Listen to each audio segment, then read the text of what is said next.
Okay, Abusia, Akwatia by elections. Finally, Abusia, Abano, Abanewie ya, Abusia, Sisiano, easy, de abatuono, ensem, aba, Sisiano, Okwashe, Akwatia, Ateni, Green, Oshe Babia, NDC, Awene, Aba, NDC, PC, HSA. Oye lawyer kesi sisi ano no ena akwatiafo no ato aba ede amana sisi ano okwohwe akwatia enye easy kura bebia ateni green ebusun yede eho update ede bramtin sisi ade eye NDCPC awene eye Akwatia ba election NPP ni ne de sisi ano wape baby edeniti afa ebusun we ne ensem ekọ so yebeda mase se moje penny mama yanko na yanko kweti ensem bi nso a elections ne koso no na echese empanyfo editu ja subscribe like na share ma afofron so ensa into me enkebia ha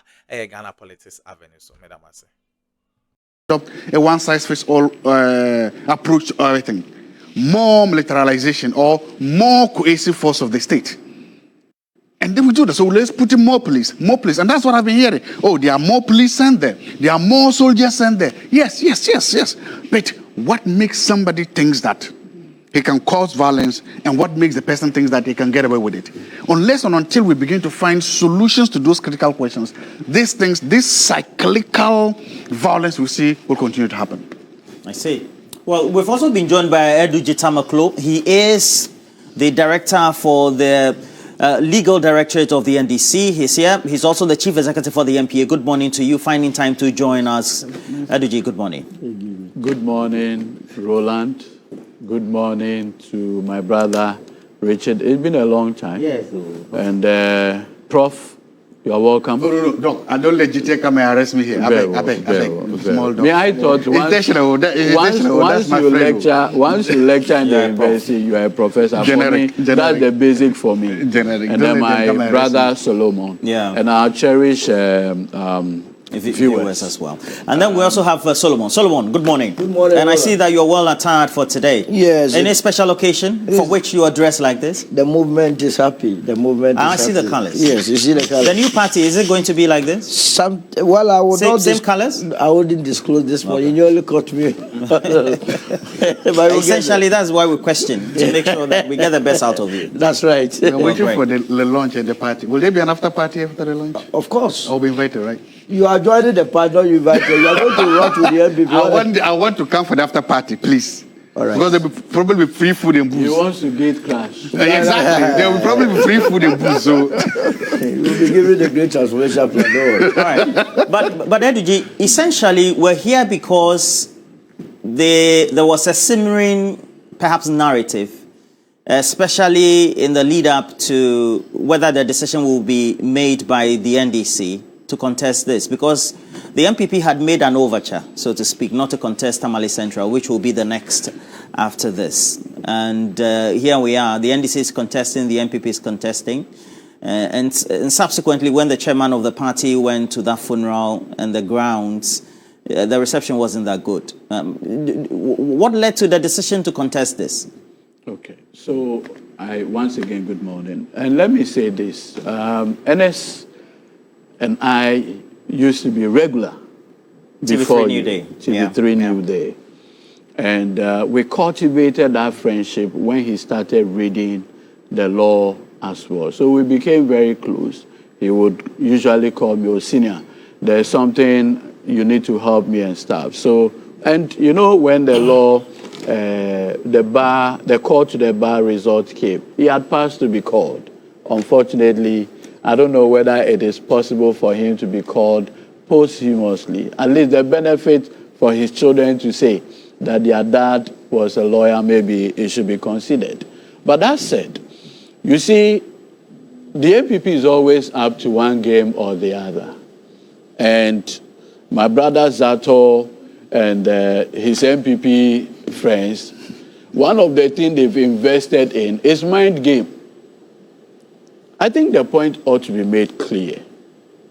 My brother Ernest died much earlier, correct, before the unfortunate incident involving the Honorable Dr. Murtala. when the unfortunate demise, the Electoral Commission posted out there that it was going to have this election this time. And the National Democratic Congress immediately announced that we're going to contest the election. Nowhere, at no point in time, did we ever give any indication that we were not going to contest. If you look at the numbers, it is our seats as at 2024. In fact, as at January 5th, the seat was occupied by an NDC MP. Then the election flipped. Now what happened was that we were clear that this is a seat. Look, Baba Jamal had been the MP before, among other things. So the seat alternates NDC, MPP, Amase, and Co. So we're very clear in our mind that we're going to contest that seat. Then the unfortunate demise of Honorable Murtala happened. Clearly, if you look at the 2024 election outcome in Tamale Central, it was 16,000 against 52,000. Look at the vote difference, over 30,000 or so. So this was a seat NPP knew that they had no chance of winning in a by-election occasioned by the unfortunate incident. So now the mind game was set a trap for the NDC by saying that we will not contest. Trap? Yes. And then now blackmail the NDC into a public conversation whether or not we will contest or we will not. I think that matter is now moot. Today, we have a by-election. By our electoral laws, we are not supposed to campaign on the day of election.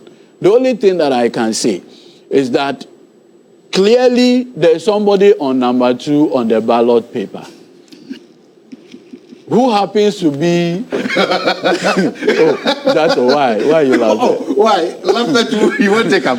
No, I'm just saying that I will not campaign on the platform. Thank you for not campaigning. Except to draw the attention of people to the fact that number 2 on the ballot paper is lawyer Badiako. Without more.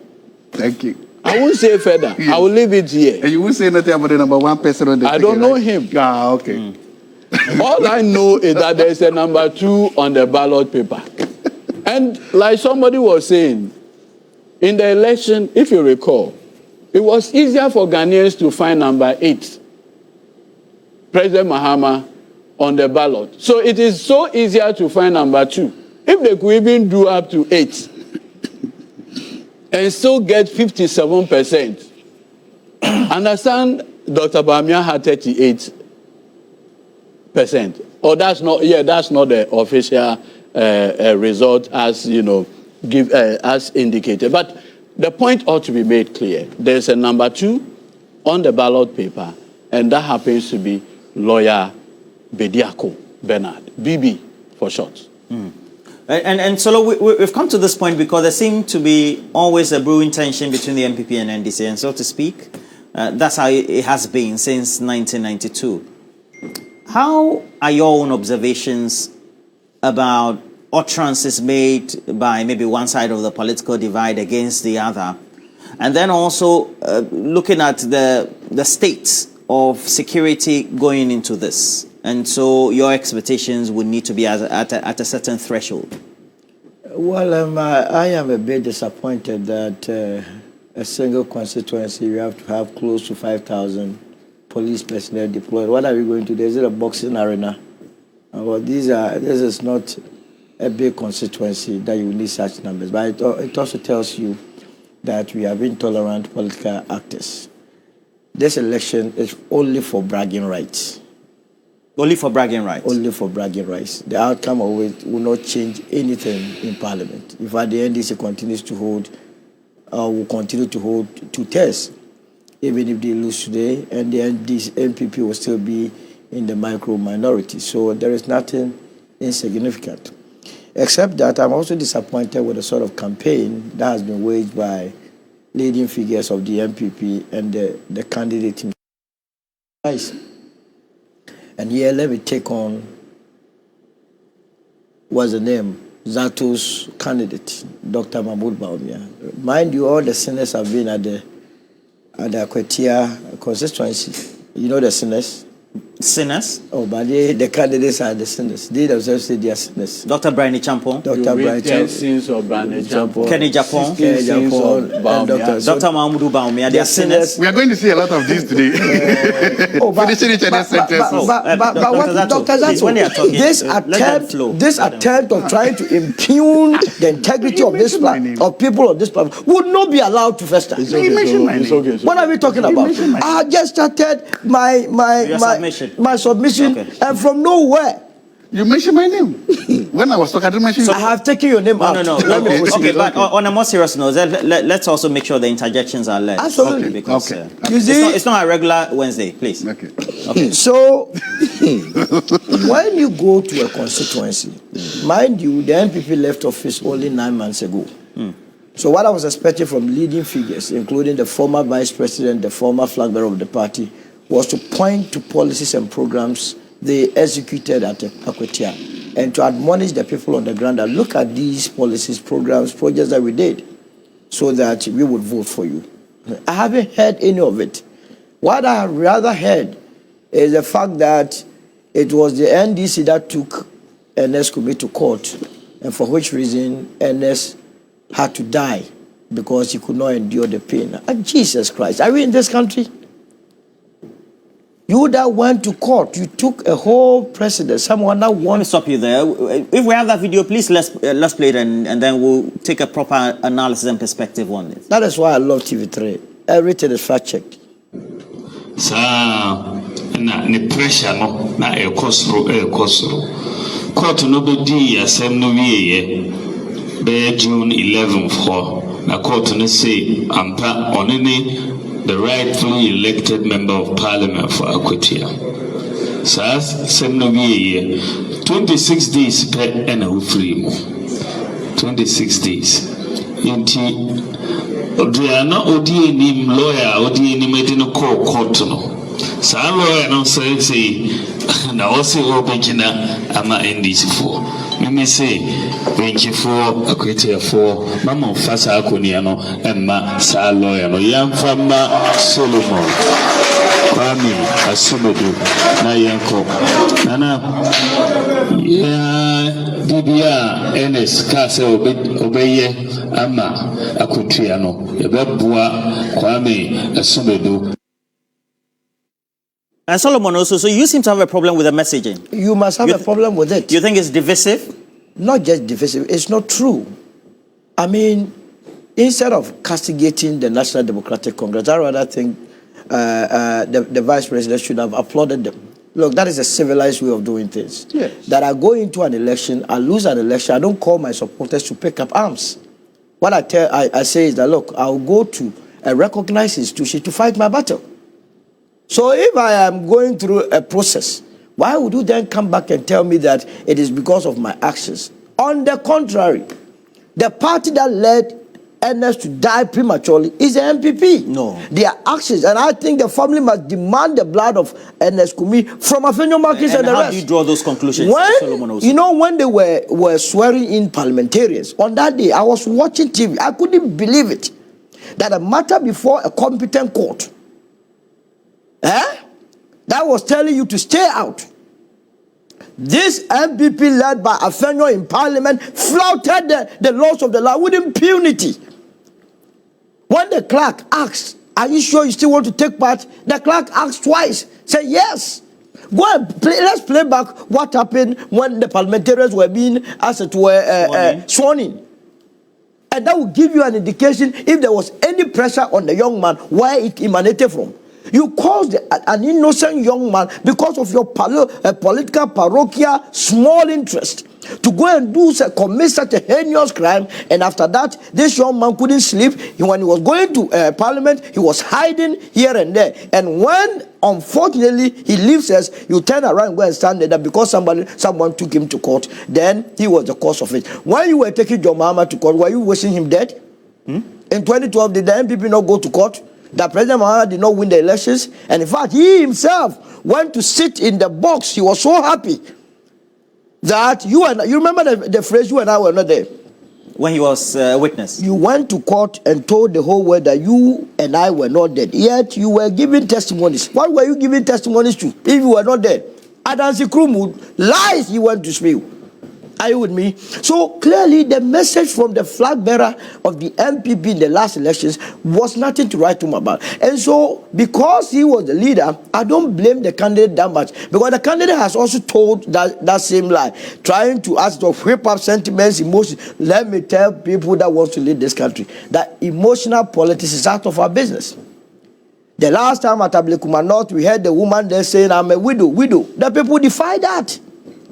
We are above that. We are looking for drinking water, good roads, people that will go and make good laws for us. You are saying you are a widow. Who is going to take that? But you are campaigning also. I'm campaigning for who? You are campaigning on the platform. No, I'm just doing analysis of the situation because we must help the country to settle on good candidates or representatives in parliament, people who have what it takes to represent us very well.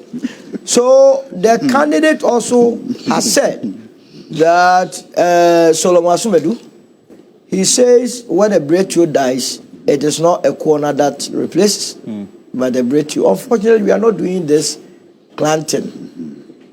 It's a pure national politics. What message you have for the people?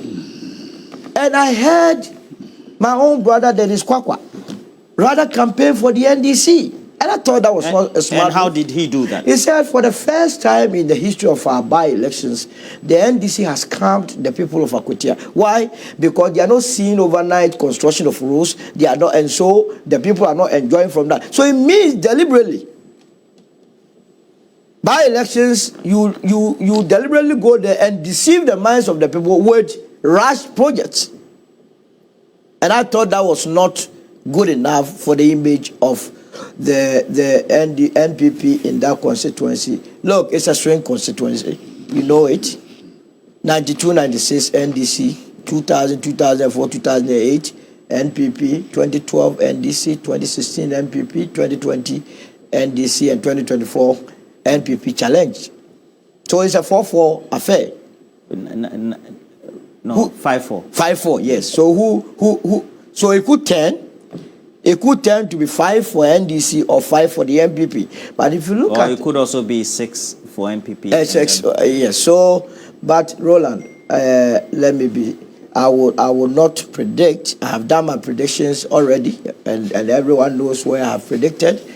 I am not afraid to do that. You said today is not a campaign day, right? No, it's not. So I will. We're just doing pure analysis of the security, messaging, etc. And this very question I asked was premised on messaging. I just read on Musa Dankwe's page, projecting 54% for Bernard Badiako. I wouldn't be surprised. And 43. I just read it. But if you listen, he added a caveat that it may be AI generated.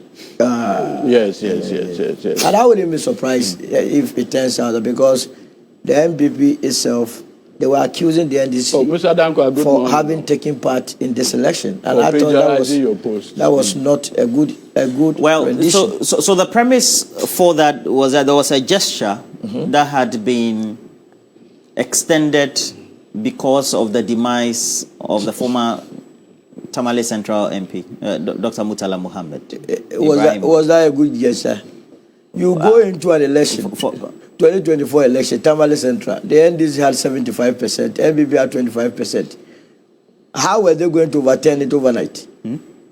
They know it will be another disgrace. So let us cleverly pull out of it. But I thought it wasn't a good move because you see, political parties, you don't only contest to win. You contest to make your positions on certain policies be known to the people of this country. If you begin to run away, let me tell you, when we become a political party, even gata elections, we will contest. You understand? Bathroom elections, we will contest. The movement for change? I am telling you, if we have become a party by now, Akwatia, Jebunje is here. His candidate, I'm doubting whether he knows him. What is the full name of your candidate? But he's here telling us that they will win. He knows Asumedu. You just inform me. You understand? So that is how they were thinking. You see, They were thinking that by pulling out of Tamale Central, then they come and create the emotional business, touch their bosses, and tell them that, look, you also leave this Akwatia seat for us. Hey, how can you leave that seat when it is something? The only difference in the last election is 2,000. That you can easily overturn it. So they should go and contest and get us a proper candidate to represent the people of Akwatia. Akwatia deserves better. I was hearing the candidate that he says they are not going to do and put it to you in Parliament. Who you're talking about, Mr. Asumedo? Asumedo. Well, the import of his messaging was that it's not about just white collar jobs that should be created, and then also the mode of communication and then interaction should not always be formal. It should not be formal. Yes. You're going to do informal business in Parliament. Well, and that in Akwatia, what they do is mining. Then you should concentrate on mining. So are you saying the messaging is bad? It's so bad. It's not. He's not hitting the right, but it's not his fault. Like I said, leaders lead for followers to also learn something from. If the flag bearer is using emotions, death as his campaign message, what more do you expect from the candidate? All right. So we've monitored the situation in the constituency, the various electoral areas. The citizens seem to be adopting a certain posture, whether lukewarm or sometimes a bit agitated in some of those strongholds of either party. How do you think the security apparatus need to, perhaps based on their deployment, monitor the situation so that we have a very incident-free election? I think this is the crucial time. Between now to 9 o'clock, we want to see the number of people who could. Okay, abusawene and some so our political highway so a year Akwatia by election. Abusia ejebo eja enya abedru ama sisiano NDCPC ye declare no as winner enya asam keto. Abusia wene and some so better master some je penekoko tisa and some way at the MI aha Ghana politics avenue so madam.